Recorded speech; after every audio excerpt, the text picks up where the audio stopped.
అకాల వర్షాలు తెలంగాణ రైతును నట్టేట ముంచాయి. చేతికందాల్సిన పంట నీట మునగడంతో అన్నదాతలు లబోదిబోమంటున్నారు. మరోపక్క రాజధాని హైదరాబాద్ లో కూడా వాతావరణం చల్లబడింది.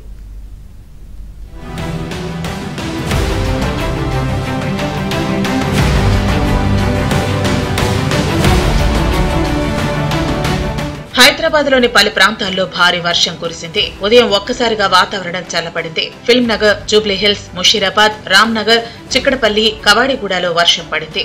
కొద్ది రోజులుగా ఎండలతో అల్లాడిపోయిన నగరవాసులకు వర్షంతో ఉపశమనం కలిగింది. సిటీలో రోజంతా వాతావరణం చల్లగానే ఉంది.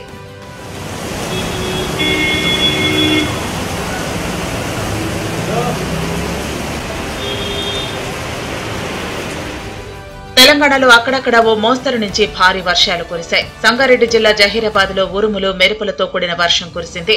జహీరాబాద్ పట్టణంతో పాటు జరాసంగం, కోహిర్ మండలాల్లో వాన దంచికొట్టింది. ఈదురుగాలులతో కూడిన వర్షం పట్టడంతో విద్యుత్ సరఫరాకు అంతరాయం ఏర్పడుతోంది.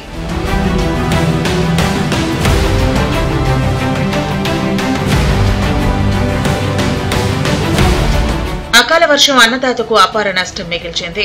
రైతన్న రెక్కలు ముక్కలు చేసుకుని సాగు చేసిన పంటను వరికొప్పల్ని ముంచేసింది. అకాల వాన సాగుదారుల ఆశలపై నీళ్లు కుమ్మరించింది. ఈదురుగాలులతో విరుచుకుపడ్డ వరుణుడి దెబ్బకు సిద్దిపేట జిల్లా రైతాంగం అతలాకుతలమైంది. వందలాది ఎకరాల్లో వరి, మామిడి, కూరగాయల పంటలు దెబ్బతిన్నాయి. ఆరుగాలం కష్టపడి పండించిన పంట తీరా చేతికొచ్చే సమయానికి వర్షాల వల్ల నాశనమవడంతో అన్నదాతలు వెలువెల్లాడిపోతున్నారు.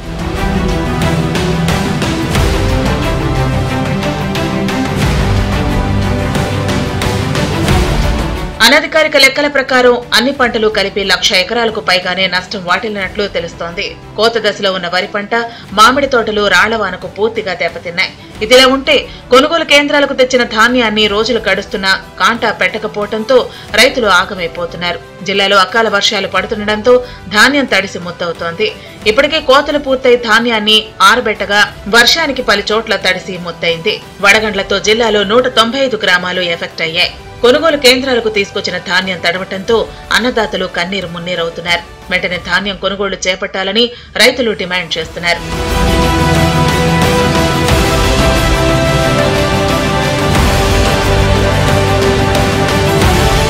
అలాగే వడగండ్లతో నష్టపోయిన రైతులను ప్రభుత్వం తమను ఆదుకోవాలని, నష్టపరిహారాన్ని అందించాలని బాధిత రైతులు కోరుతున్నారు.